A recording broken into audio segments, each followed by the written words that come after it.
Halo Jebret Team, kembali lagi di Dep Dagri bersama saya Oki Rengga yang sudah lama tidak tampil di Dep Dagri karena Abrar tidak memberikan jatah siaran untuk saya. Tapi lebih tepatnya karena liga belum jalan aja sih. Dan kali ini sebelum kita memulai Dep Dagri, ini aku Dep Dagri spesial menurutku karena aku kedatangan rekan-rekan sesama pemain bola. Aku malu sih, padahal nggak ada yang tahu aku pemain bola. Langsung aja kita langsung kenalan. Di sini ada Eka Ramdhani dan Boy Jati.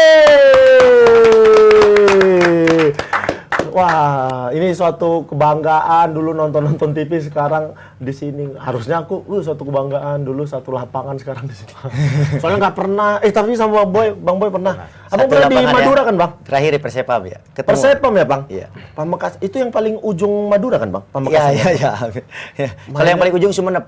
Mainnya di lapangan Sumenep. Iya. Ya kan, Bang? Iya, gitu. bener. Wah, kalian harus percaya aku pemain Ketemu bola. Ketemu 8 besar kita. Bener, Bang. Iya. 8 besar. Dicurangi saya sama tim Abang ini di sana. Nggak gol-gol, menit akhir tiba-tiba gol. Ya, biasalah sepak bola Indonesia. Tapi sama Bang Boy ini juga, dulu waktu masih PSMS, aku masih nontonin Abang, Bang. Iya. Ada lagunya dulu. Kanan Supardi, kanan Boy Jati. kiri Supade, kanan Boy Jati, depan Fleitas dan Sakti. Wih, gila. Aku dulu nonton Bang Boy, sekarang di sini. Kalau sama Bang Eka, wah kawan dekat, bro. Padahal baru ketemu sekarang, tiba-tiba udah kawan deket aja. Apa kabar Bang Eka, Bang Boy? Sehat, alhamdulillah. Kita nanya kegiatan dulu aja nih kalau gitu. Apa sekarang kegiatan, Bang? Kegiatan sekarang melatih. Oh, melatih, Bang? Ya. Melatih di tim? Di SSB Uni Bandung. Oh, SSB Ya. Uni Bandung. Harusnya SSB Uni itu Padang ya. Uni. Udah. Uni kan. Uni udah. Kalau Bang Boy sendiri? Sama, aku ngelatih juga sama. Oh, ngelatih Eka. di Ya, Uni, di yang sama. SSB Uni. Itu di mana, Bang? Latihannya di lapangan apa? Di lapangan Uni di daerah Ciwastra di Bandung. Oh, di daerah Jawa. Itu terbuka untuk umum. Untuk siapa aja atau yang masuk situ memang pemain-pemain yang seleksi kayak akademi kayak gitu atau terbuka untuk umum? Kayak sekolah biasa sih. Kayak sekolah biasa. Ya, maksudnya sekolah Sepak bola biasa. ya. Dari usia berapa? Dari usia 6 7 atau 8? 7. 6, 7. 6, 7 sampai yang 17 tahun. 17 tahun. Oh. Abang, kenapa pilihannya ngelatih untuk kategori usia? Kenapa nggak nyari lisensi terus ngelatih klub-klub ya minimal Liga 3 atau Liga 2 gitu? Bang Boy sendiri gimana? Kalau saya sih melatih itu kan nggak gampang ya. Benar. Dalam semua juga butuh belajar. Ketika saya memutuskan untuk balik lagi ke lapang untuk melatih, mindset saya harus dari nol lagi. Jadi saya kesampingkan dulu bahwa saya dulu bekas pemain, mantan pemain. Saya belajar lagi dari nol dan menurut saya tempat belajar yang sangat baik itu di usia dini. Di sepak kelompok bola, usia ya? Kelompok usia. Nah, kalau sekolah pun ya kita sama. Saya dengan Eka juga sudah merintis sekolah sama kan. Saya sekarang sudah B, Eka sudah C. Bang Eka sekarang lisensi apa? Lisensi C. Oh, udah C, Bang Ya. Eka. Bang Boy udah B. Udah B. Wah, senior. Bang, marahi, Bang. Nggak gitu. Kalau di kepelatihan nggak seperti itu.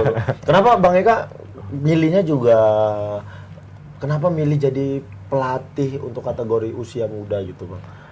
Alasannya apa? Ya mungkin pengalaman dulu gitu ya.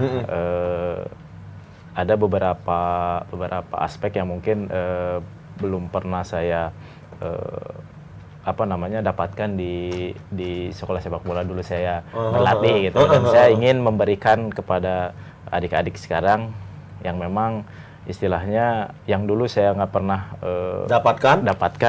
Sekarang mereka harus tahu, dapat, iya, harus benar. tahu. Gitu. Karena memang menurutku sepak bola Indonesia ini salahnya dari dasar. Dari dasar kita udah salah dari kurikulum untuk anak-anak SSB-nya kayak begitu. Makanya sebenarnya aku pribadi bukan suatu masalah kayak Bang Boy, Bang Eka yang udah main timnas, udah main ke klub-klub besar di Indonesia, ngelatih SSB tuh buat aku itu jauh lebih bagus ketimbang harus langsung remaja mungkin Level atau senior, level senior. Itu jauh lebih bagus untuk anak-anak usia dini karena mereka jadi lebih tahu bagaimana caranya main bola sesuai kurikulum. Kan selama ini salah seperti itu. Bang Boy sendiri kalau ngelatih marah-marah atau kalau Bang Eka kelihatan Bang Boy. Tapi kalau Abang nggak yakin aku kalau Abang bilang aku pendiam, tidak mungkin. Tidak mungkin. Sesuai dengan apa? Tentunya kan kalau namanya karakter nggak bisa berubah. Benar, Pak. Tapi makanya dengan proses pembelajaran ini saya juga harus bisa menempatkan diri. Iya, benar. Di usia berapa saya melatih dan treatment apa yang harus saya berikan kepada anak-anak. Kan nggak mungkin juga aku marah-marahi anak-anak kecil itu. Wah benar, kalau itu Abang dipukuli bapaknya. Iya kan. Abang sendiri di kelompok usia berapa, Bang Boy? Aku di Uni pegang yang 17 tahun sama yang 11 tahun. Kalau Bang Eka? Yang 15. Yang 15. Oh iya. 11 dan 17, kalau Bang Eka 15. 15 tuh udah 15 sama 17 itu maksudnya fase-fase mereka sudah mulai bisa mengarah ke profesional. Iya. Sebenarnya jauh lebih mudah ngelatihnya ketimbang yang kelompok usia 7 tahun, 8 tahun seperti itu. Ya, tapi kalau ngomongin kepelatihan, ini kan masing-masing dari Bandung, pernah di Persib. Robert Rene Albert lagi jadi sorotan. Aduh, nggak enak nih. Udah mulai nggak enak. Nggak enak perasaan nih. Jangan. Kita ngomongin Robert Rene, bukan Abang. Sampaikan aja unek-uneknya. Mungkin karena sesama pelatih mungkin sekarang. Iya. Robert Rene ini ada suara-suara orang yang mulai mengarahkan untuk Robert keluar dari Persib seperti itu. Karena katanya hasilnya tidak memuaskan. Dia kan sudah tahun ketiga kayaknya di Persib ini, tapi secara posisi mungkin belum memuaskan supporter. Menurut abang-abang yang sekarang jadi pelatih, apa yang seharusnya dilakukan oleh supporter untuk bisa percaya dengan pelatih Robert Rene sekarang? Kira-kira apa yang harus dilakukan, Coach Boy. Kira-kira Kalau menurut saya mungkin begini ya.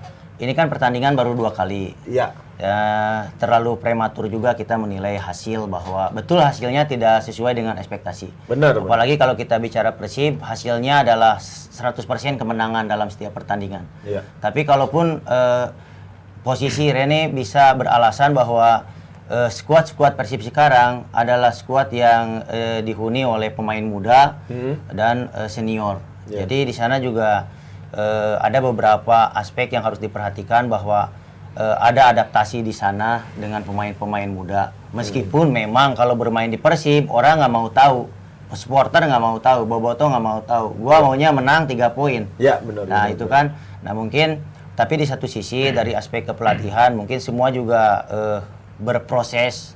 Kita lihatlah dalam beberapa pertandingan terakhir ini, maksud saya setelah 2 pertandingan ini, baru bisa kita putuskan sekitar 5 atau 7 pertandingan lah untuk memutuskan dia lanjut atau tidak. Karena menurut saya kalau 2 pertandingan ini terlalu prematur lah untuk memutuskan Robert untuk berhenti. Gitu. Iya. Kalau Bang Eka sendiri, kalau kita lihat kan Robert sudah tahun ketiga nih, Bang. Ya.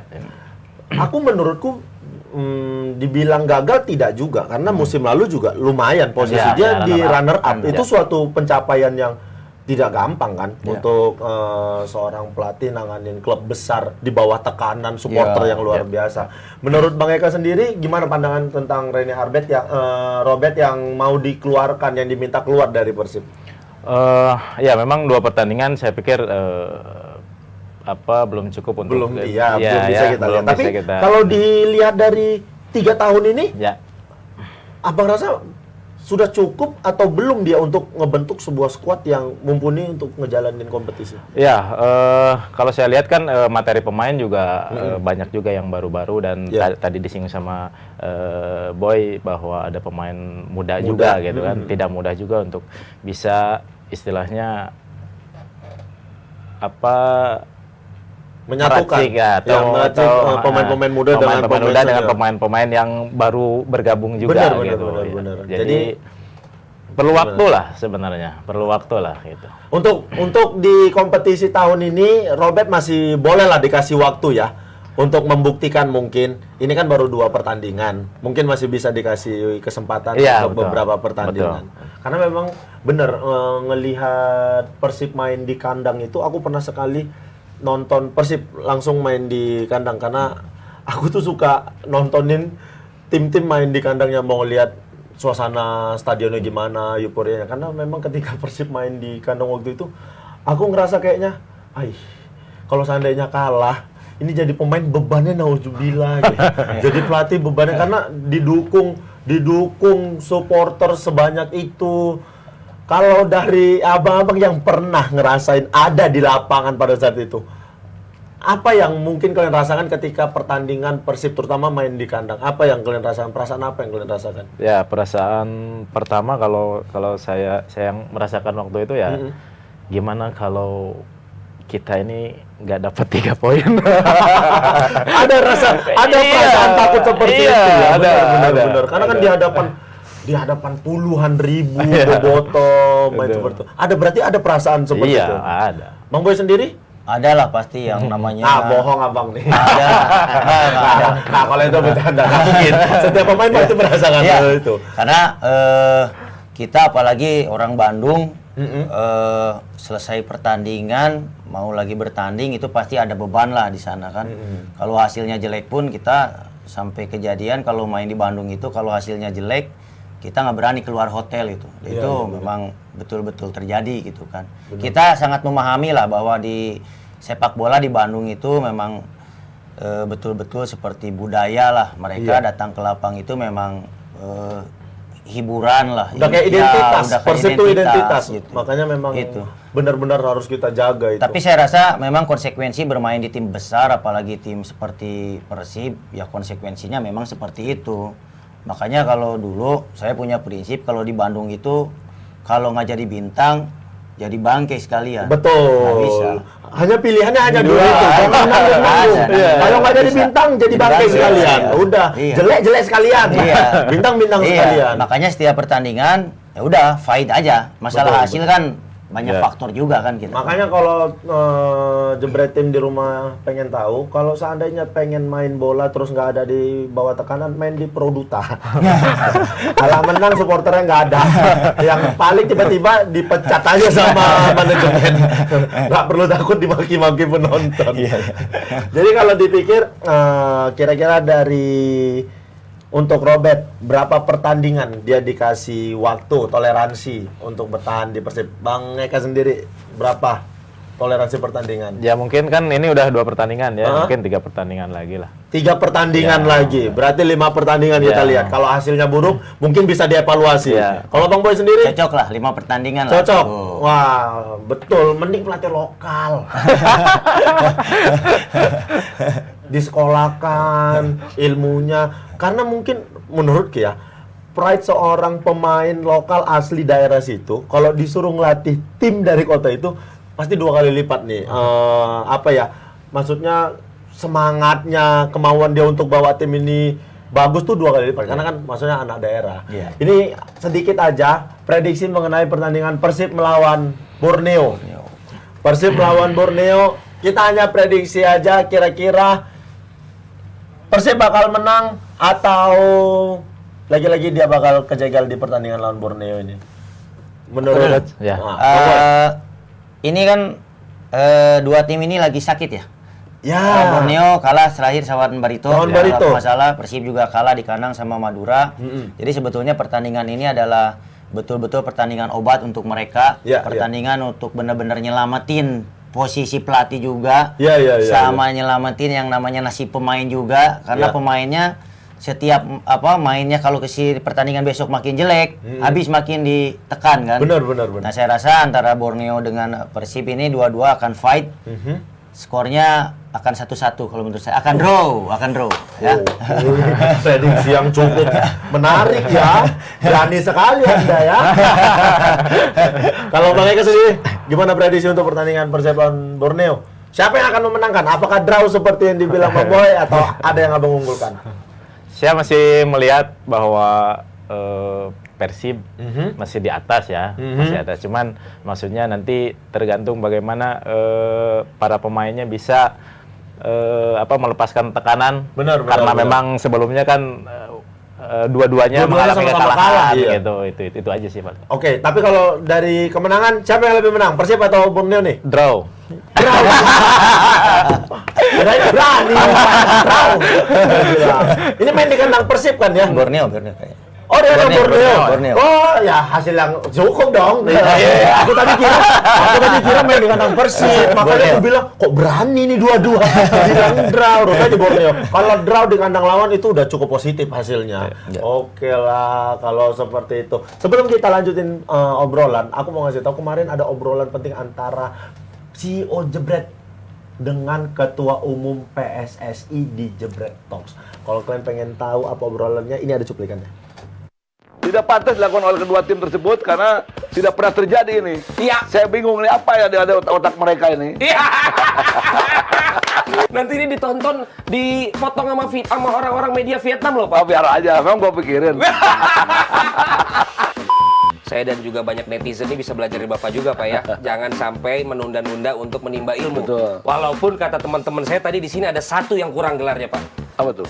Indonesia jadi juara, Pak ya.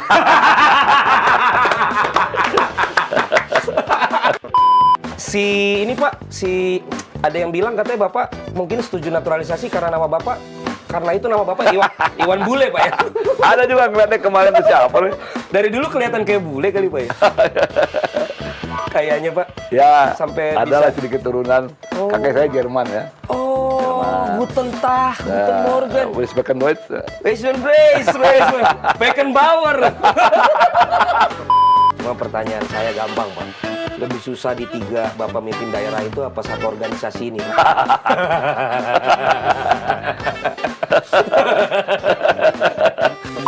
Pak Iwan Bule, terima kasih sudah hadir. Berkenan, ketawa-ketawa tapi berisi, Pak. Jadi kata teman saya itu berisik tapi berisi, Pak. Jadi mudah-mudahan itu Berisik, berisik dan brengsek. Nah, itu tadi cuplikan obrolan antara Ketua Umum PSSI kita, Pak Iwan Bule, dengan jubirnya. Wah, emang iya jubir ya? Aku dapat info aja nih jubir. Bang Palen kalau jubir, lumayan juga nih. Saya bikinin materi jubir nanti.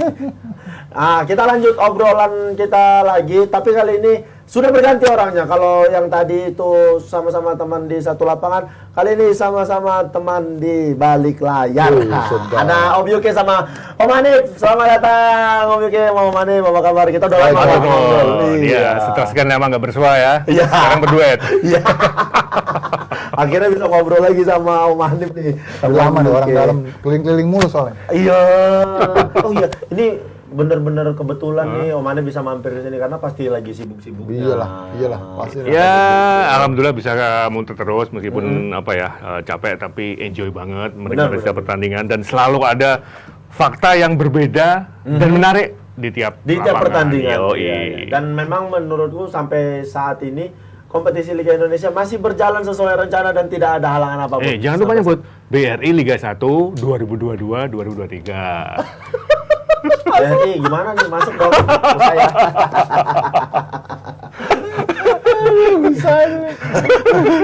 Tadi sebelumnya kita udah ngobrol tentang Persib sama Borneo yang bakal tanding sama mantan pemain Persib.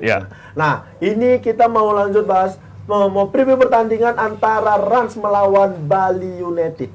Ini pertandingan lumayan oke juga menurutku. Iya. Terutama untuk Rans, untuk membayar kepercayaan para sponsor yang sudah Kok ditegasin ini para sponsor penekanannya iya, beda karena ya? kalau supporter kan belum terlalu ada mereka, belum ada tuntutan dari supporter. Tapi kalau sponsor udah pasti nih. Kalau saya degradasi kan, waduh sayang, saya udah invest banyak-banyak, timnya degradasi kayak begitu. Tapi ngelihat Rans yang sebenarnya timnya tidak bisa dibilang buruk juga. Tapi apakah karena dia kontestan baru, dia terseok-seok di awal kompetisi ini? Menurut oke dulu. Kan 2 kali main, 2 kali seri ya. Iya, benar. Lawannya juga yang sudah relatif berpengalaman kan ya. Dia lawan PSS kemarin dari sempat leading 3-1 ya. Jadi 3-3. Sebelumnya seri lawan siapa dia? Rans. Rans itu game pertama kan. Draw ngelawan PSS. Ya draw kan lawan PSS kan kedua tuh terakhir kan. Oh, PSIS yang di kandang PSIS, kan? ya. Pertandingan pembuka itu kan? Iya, jadi pertama gue bilang ini bukan hasil yang buruk, bahwa memang ada tekanan, iya, karena perhatian orang sama Rans sebagai tim promosi yang mewah itu ya luar biasa lah ya.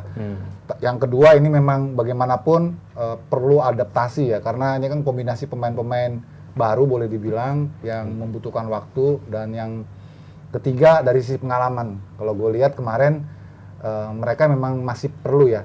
Padahal waktu itu buktinya ya, ketika mereka sudah leading 3-1 kan itu tinggal sebetulnya di atas kertas itu tinggal maintenance aja ya. Tapi kok di lalanya bisa langsung kena comeback gitu ya. Itu yang disayangkan sih. Tapi di luar dari itu, gue yakin Rans ini akan terus berproses, akan berprogres bahkan ya. Karena mereka termasuk tim promosi yang kalau dibandingin Persis Solo misalnya, ini lebih menjanjikan dibanding Dewa gitu menurut gue.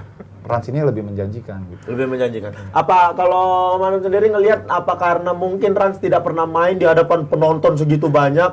Sebenarnya nggak juga ya. Mereka yang jelas proses adaptasi itu menjadi satu masalah yang paling krusial. Karena kita tahu hampir 60-70% materi mereka berbeda dibandingkan ketika promosi. Jadi ini. Nah, memang di pramusim mereka latihan lebih awal. Dan mereka juga di Piala Pramusim sebelumnya juga tidak begitu menjanjikan, tapi terlihat ada progres yang jelas. Nah, pernah saya ngobrol dengan salah satu internal mereka, kapan tim ini siap bersaing dengan tim-tim Liga 1 lainnya yang notabene tidak banyak berubah. Mereka bilang butuh 3-5 pertandingan. Nah, artinya itu terbukti. Di awal mereka memang sempat bisa memberikan satu perlawanan yang sengit, meskipun hasilnya belum memuaskan. Tapi setidaknya saya yakin ini 1 bulan ke depan akan beda. 1 bulan ke depan pasti ada perubahan di Rans. Dan ini mereka bakal ketemu dengan Bali United yang kita tahu punya Malam ini ya? Malam ini ketemu dengan Bali yang punya pengalaman banyak udah di Liga Indonesia. Sekarang bareng-bareng dengan sekarang ya. Oh, bareng. Oh iya benar. Jadi pas naik nanti udah selesai pertandingannya. Lu salah bikin ini Brar. Abrar ini memang kayak begitu overload.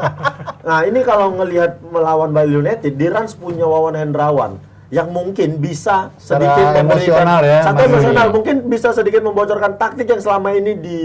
Sebenarnya sih, Ki, kalau Bali sih nggak perlu lagi dibocorin, sudah bisa kita lihat. Dan semua orang juga sudah bisa menganalisa, karena pemain-pemainnya relatif yang itu-itu juga kan.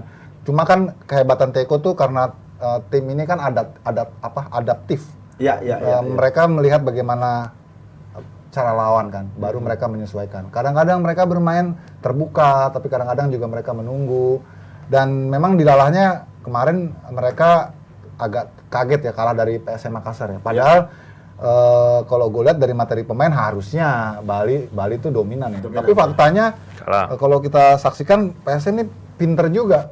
Walaupun pemainnya nggak mewah, tapi mereka jalanin polanya itu luar biasa. Mereka pakai 3 back loh kemarin tuh. Nah, kembali lagi ke Bali itu lagi-lagi bagaimana sekarang Teko untuk menetralisir ya pengalaman buruk kemarin untuk mereka mulai lagi dari awal. Dan Rans ini harus ingat ya, mereka belum kalah loh. Jadi gimana pun ini harus treatmentnya, approach-nya agak hati-hati gitu menurut gue sih. Kalau gue ngelihatnya gini, memang benar Bali materi pemain tidak banyak berubah. Terus mereka juga diuntungkan ketika gagal di turnamen internasional begitu kan. Nah, jadi bisa fokus ya? Lebih fokus. Dan memang mereka kemarin kalah ya lawan PSM. Tapi kita lihat ketika menang lawan Persija, kita lihat lini tengah style pemainnya kan hampir sama dengan Rans sekarang. Bisa jadi ketika menerapkan taktik yang sama ketika melawan Persija, mereka bisa mencuri poin.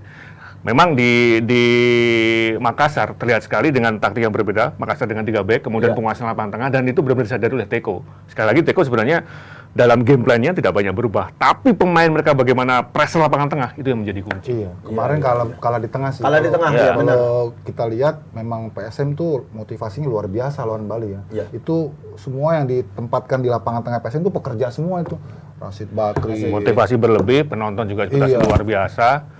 Dukungan supporter di Makassar kan, seminggu sebelum kick off itu Arfan. Media tuh hampir tiap hari ngubungin bukan kita inilah bagaimana gimana ini status stadion seperti apa, terus apakah pemain semua sudah didaftarkan, sudah bisa diturunkan segala macam. Ekspektasi luar biasa. Bahkan ada info sebelumnya, kalaupun tiket dijual 200.000 tetap laku. Karena memang sudah haus sudah juga haus tontonan, tontonan. mungkin sudah lama nggak nonton. Jadi tim kejuaraan, kan? hawa penonton itu terbawa sampai bagaimana Iya, pemain iya, tampil iya. di lapangan. Nah, ternyata dapat informasi bahwasannya ini nanti pertandingan jam 8:30. Kita tayang jam 8, jadi Masih bisa bisa. kasih prediksi. Ya. Pertandingan Ran sama Bali kali ini mungkin skornya berapa? Mas Hanif, 2-1 untuk Bali. Iya. untuk Bali 2-1. Kalau Om Yogi sendiri? Iya, nggak jauh beda lah ya. Mungkin 1-0 ya. 1-0 seperti itu. Oke, kita lihat nanti apakah prediksi dari Mas Hanif dan Om UK ini terbukti untuk kemenangan Bali United. Kita lihat nanti pertandingannya. Selanjutnya kita bakal ngomongin Persija yang bakal jauh tandang ke Parepare. Iya. Jarak yang cukup lumayan jauh. Aku nggak tahu berapa. Kan itu pasti landingnya di Makassar. kan? Makassar, ya. Dari Makassar ke Parepare nggak tahu berapa jam.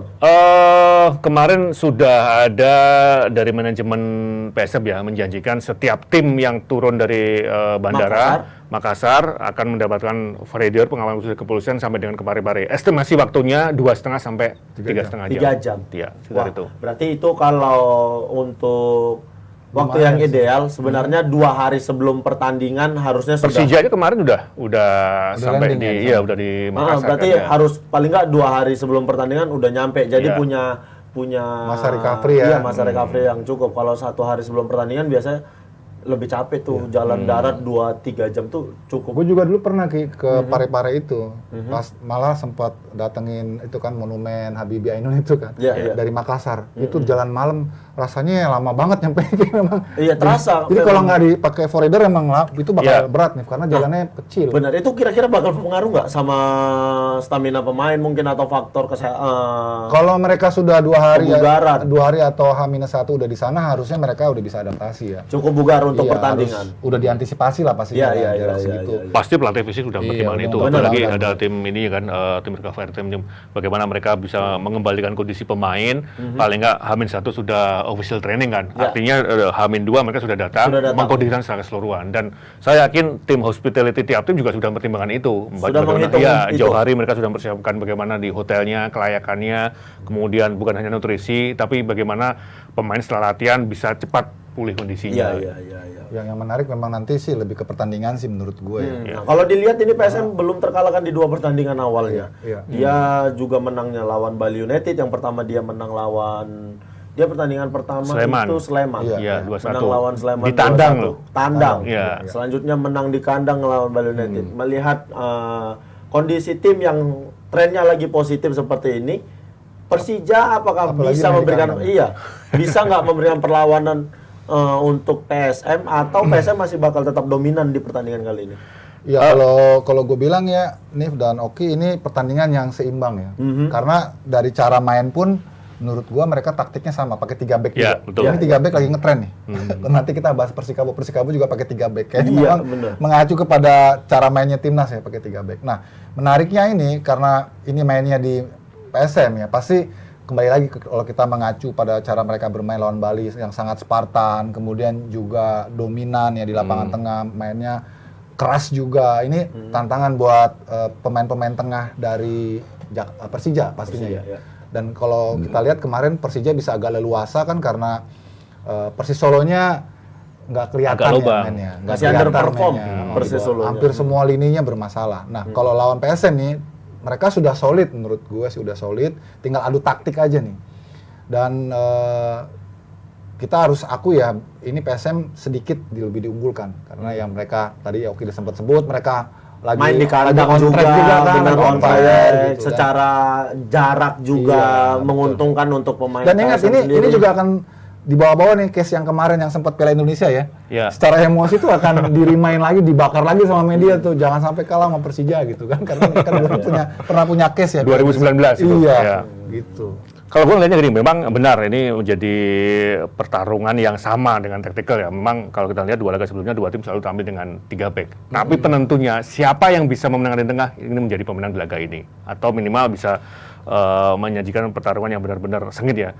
Tapi kecenderungannya kalau kita melihat ketergantungan Persija pada Hanum masih sangat tinggi. Iya. Nah, jangan-jangan tim analisnya PSM sudah mempelajari itu.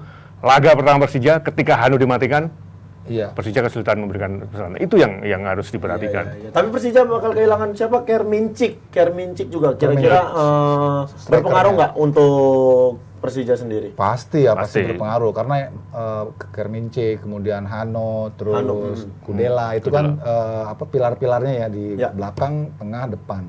Kalau nggak ada Kermince paling Taufik ntar dimainin jadi striker karena Atau striker yang asing yang baru. Oh ya, si Yusuf ya. Meskipun kemarin baru turun kurang lebih 20 menit kan. Tapi setidaknya ini justru menjadi pembuktian ketika dia bermain diberikan kepercayaan penuh dengan strategi yang tidak kalah berbeda dibandingkan sebelumnya. Ini Yusuf Abdillah yang baru datang kemarin ya. Udah lumayan loh, walaupun berani baru bobolan berapa menit ya sempat bikin peluang. Kalau bukan Riyandi tuh kipernya udah persis udah banyak kebobolan. Tapi ya betul, bagaimanapun akan ada pengaruhnya karena kan chemistry-nya nih Kermencik sama si Hano nih udah terbangun ya. Tapi si Yusuf Abdullah ini juga kan pernah sama-sama main bareng sama mereka nih kan di Sparta kan. Jadi harusnya sih nggak terlalu susah. Tapi ya lagi-lagi kalau ditanya ada pengaruhnya ada pasti. Kan menyangkut ketajaman kan. Ya benar. Untuk prediksi pertandingan sendiri Persija dengan PSM? 2-1. Untuk kemenangan PSM? Imbang 1-1. Imbang 1-1 Mas Hanif. Kita lihat apakah Persija berhasil mencuri poin atau PSM masih tetap mempertahankan tren kemenangannya di pertandingan ketiga ini. Kalau ngomongin tren kemenangan 2 pertandingan berturut-turut tidak terkalahkan, Madura juga melakukan hal yang sama. Nah, ini. Ketika melawan Borneo, bahkan ketika ngelawan Borneo, luar biasa itu mereka mainnya nggak diduga. Ini Madura secara persiapan tim tidak terlalu banyak sorotan dari media segala macam, tapi begitu pertandingan dia bisa ngasih kejutan yang luar biasa. Mereka bakal ketemu dengan Persik Kediri yang dihuni sama Arthur Irawan. Kenapa lu sebut Arthur sih? Banyak main lain. Ya maksudnya sekarang ikonnya Persik kan emang Arthur Irawan. Rohichan juga ada di situ. Tapi kalah pamor sama Arthur Irawan memang. Ngelihat pertandingan 2 tim ini, Madura bisa dibilang masih lebih dominan ketimbang Persik. Tapi ya namanya di lapangan bola kita nggak tahu. Ngelihat pertandingan ini, Mas Andip sendiri, ada nggak kesempatan Persik untuk mematahkan kemenangan Madura atau malah Madura tetap bakal menang pertandingan? Ya, simpel aja sih. Kalau berdasarkan statistik mungkin agak berat ya. Karena penyakit yang paling krusial di Persik saat ini lebih pada produktivitas mereka yang sangat rendah. Dan pelatih juga sempat mengeluhkan itu kan. Tidak ada pemain yang benar-benar bisa menjadi goal getter yang bisa diandalkan. Sementara kalau kita melihat Madura relatif merata dan hampir pemain di lini tengah di depan pun punya kesempatan yang sama untuk bikin gol. Ya, ini Madura dalam situasi permainan yang nyaman ya kalau dilihat ya dari 2 game yang udah mereka jalani itu kelihatan mereka udah mulai enjoy ya. Udah mulai nyetel gitu. Itu bagus menurut gue ya. Walaupun mereka jauh dari perhatian media dan mereka buktiin kemenangan superior 8-1 ya lawan Barito ya. Ternyata itu bukan cuma kejutan sesaat, dia buktikan lagi kan di game keduanya cukup konsisten. Di kandang Persib lagi. Iya, itu waduh, itu kemenangan itu rasanya 6 poin itu. Tapi yang beda gini bro. Jadi ketika Piala Presiden kemarin, pelatih itu begitu emosional ketika instruksi dia tidak bisa diterjemahkan pemain Madura ya. Nah kemarin di Liga 1 2 laga itu tidak muncul. Jadi lebih enjoy. Pelatih juga nggak banyak ini ya ngasih instruksi ya. Nah itu bedanya. Jadi kayaknya mereka bisa mengambil keuntungan ketika tersingkir dari bawah penyisihan grup ya di Piala sebelum di pramusim. Itu belum menjadi evaluasi dan terbukti di liga yang sebenarnya mereka lebih siap. Nah mungkin kemarin kan sempat ada obrolan dengan Fahrudin juga. Fahrudin bilang ini kondisi tim mental pemain lagi oke-okenya nih. Nggak tahu apakah karena ada evaluasi dari pelatih karena gagal Piala Presiden atau karena memang mereka sadar aja bahwasanya ini lebih penting nih kompetisi bisa juga bonusnya Liga kencang 1. bro. Bonusnya kencang. Nah, bisa jadi itu faktor X-nya itu. Nah, kalau ngomongin seperti itu, ini bagus nggak sebenarnya untuk pemain sendiri? Kadang ada pemain yang ngerasa pemain timnya PD-nya oke, tapi takutnya malah over PD jadi bumerang. Kalau di era sepak bola profesional itu wajar dan biasanya tim-tim mediocre itu atau tim-tim menengah lah katakan, mereka memang gajinya nggak mewah ya, tapi mereka hajar di bonusnya. Nah itu yang salah satu jadi insentif besar dan gue pikir Madura nih, karena gue denger juga sekarang lagi kuat-kuat nih bosnya nih gitu. Jadi bahkan mereka udah mulai istilahnya melakukan pembelian pemain yang sudah disiapkan untuk berikutnya. Berikutnya. Dari sekarang tuh udah mulai dipanjer-panjerin tuh. Jadi itu bukti bahwa memang mereka sekarang lagi kuat nih. Lagi serius mereka Lagi menghadapi serius, kompetisi. dan itu sejalan dengan cara main mereka ya. Kelihatannya ini seperti saling membutuhkan gitu. Kayak stick and carrot gitu kan. Kalau kurang ya pecut, tapi dikasih iming-iming di depannya gitu kan. Itu yang gue lihat Madura bagus gitu di situ. Nah, yang menarik musim lalu, gue pernah diundang di acara bosnya Madura ini kan. Jadi semua pemain, semua Aksanul Kosasi. Nah, semua pemain dikumpulkan, kemudian kayak di briefing gitu. Kemudian pada waktu itu ada ulang tahun kan. Kemudian ya mungkin dengan suntikan-suntikan bonus gitu. Yang terjadi setelah acara itu, besoknya pertandingan menang. Barangkali cara yang sama diterapkan dua pertandingan ini. Bisa jadi, karena memang pemain kan, ya kita nggak bisa bohong juga ya. Pemain bola kan memang sekarang pekerjaannya, ya dia nerima gaji segala macam. Begitu dikasih bonus di luar gaji utama dia, ya pemain pasti bakal punya semangat lebih kan. Lumayan juga nih kalau menang terus. Apalagi bonus kan kalau di Madura ini kan banyak seniornya kan. Kalau senior, pemain senior apalagi sih yang mereka harapin. Selain karena gaji, bonus lifestyle footballnya kan nggak lama juga. Mereka bener. pragmatis lah, makin banyak lu taruh duit di depan gitu, dalam kata kasar dikejar pasti. Tapi dalam hal ini Madura harus paling nggak berkaca pada beberapa musim lalu ya, bagaimana mereka sempat Kapolista, sempat dominan menjadi Kapolista di putaran pertama. Sempat, Tapi setelah itu karena banyak pemainnya cedera, terus ada yang beberapa panggil timnas, akhir musim mereka gagal masuk 3 besar. Habisan gas mereka. Berarti kalau untuk pertandingan kali ini Madura sama Persik, ya Madura lebih diunggulkan untuk bisa memenangkan. Ini mainnya di Persik apa di Madura nih? Ini mainnya di Madura. Main di Madura. Apalagi Kemarin kan away. Ya, ini kesempatan Persik sebenarnya untuk curi poin, tapi ngelihat dominannya Madura, sepertinya Madura masih bisa menang. Masih diunggulkan lah, iya. Apalagi bermain di kalau nggak salah di Pamalingan, Pamekasan. Iya. Yang notabene supporter secara Fanatik jumlah ya? lebih banyak dibandingkan kalau bermain di Bangkalan. Oke. Dan ditambah lagi 2 tahun mereka nggak pernah ada pertandingan kan di situ. Iya. Itu faktor X berikutnya. Ya, mudah-mudahan tren ini masih bisa berjalan untuk Madura. Tapi tunggu dulu, Persiknya langsung dari Kediri, atau nginap di Surabaya, atau nginap di Pamekasan. Gitu. Karena Surabaya Pamekasan lumayan jauh ya? 4 jam loh, 3-4 jam loh. Apa kita nanya King Arthur aja nih? Karena kayaknya dia pasti bakal tahu kondisi timnya. Tapi ya mudah-mudahan Persik bisa mencuri poin di pertandingan kali ini. Kita nggak ada yang tahu. Ya sebagai penonton netral kita pengen pertandingan rame. Rame benar. Kalau seandainya hasilnya draw itu pasti jadi kejutan. Iya. Wah, ada apa nih Madura main di kandang sendiri? Betul. Apakah Persiknya yang trennya lagi naik atau Maduranya yang kehilangan konsentrasi di kandang sendiri? Ini pertanyaan selanjutnya kalau ngomongin tadi formasi 3 back yang dipakai juga sama Persikabo. Ini bakal ketemu sama Persisolo sendiri. Persisolo ini aku bingung nih salahnya di mana. Ini mainnya di Bogor ya? Mainnya di Bogor, iya benar. Iya. Kita nggak tahu Solo salahnya di mana dia persiapan tim. Kalau gue bilang sih secara terbuka ya Solo tuh salah dalam pembelian pemain sih. Solo salah dalam pembelian. Karena mereka terlalu terburu-buru. Di awal musim beli ini, beli itu. Jadi dibeli bukan karena kebutuhan, tapi karena keinginan. Dan akhirnya begitu pas masuk ke dalam skema permainan Jackson bingung udah tuh.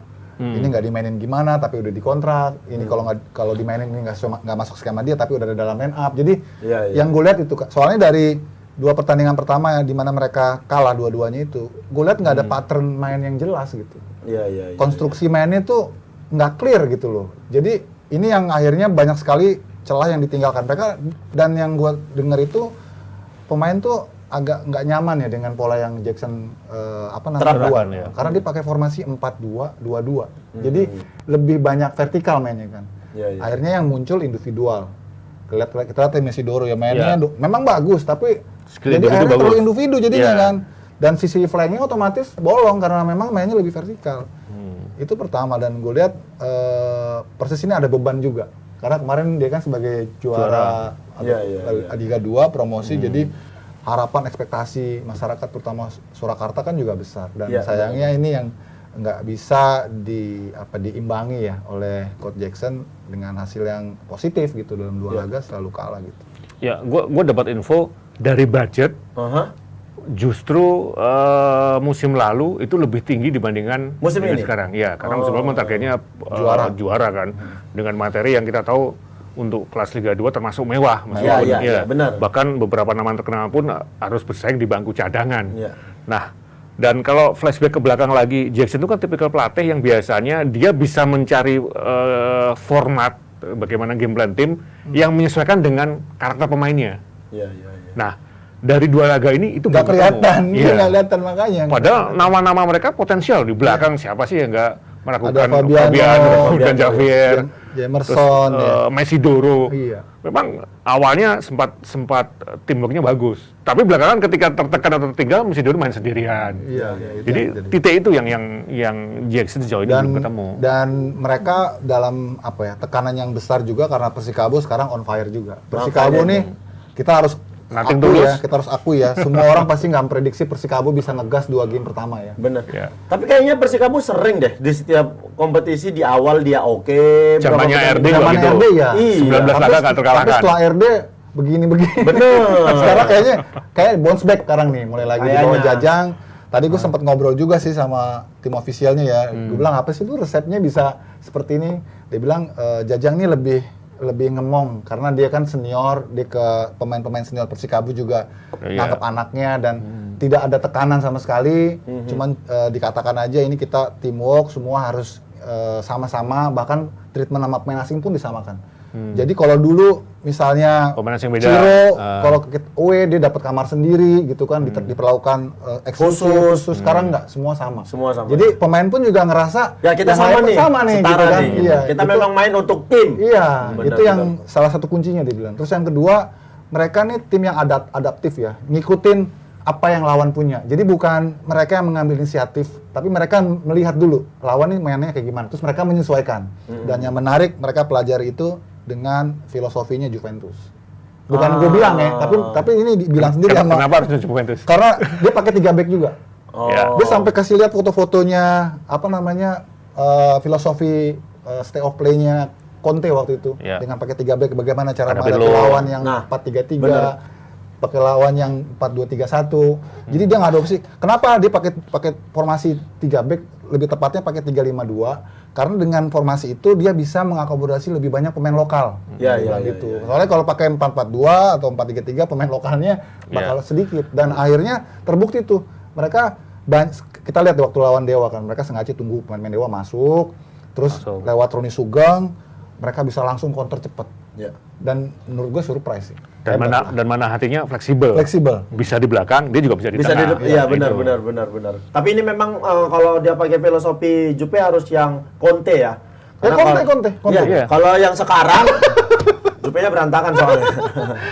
Dia bilang, gue bilang pakai yang mana nih? Pakai yang juara dong, bukan yang nggak juara. Iya, pakai yang Conte. Ya, fakta yang menarik kalau kita flashback ke belakang ya, kiprah pelatih ini kan, justru dia sering bagus ketika menangani tim dengan nama-nama yang menengah, bukan yang pemain di level atas. Tapi waktu Barito sempat begini juga loh. Kan kecenderungannya bukan fakta yang ini. Loh, Barito nama besar loh.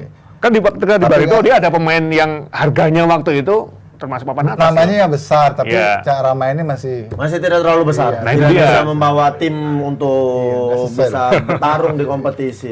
Secara prediksi kita lihat prediksi dari kita dengar Mas Hanif prediksinya untuk 2-1 untuk Persikabo. Persikabo. Iya. Wow. Kalau Om Yuke persis dong. ini bakal golnya lebih dari 2 ya.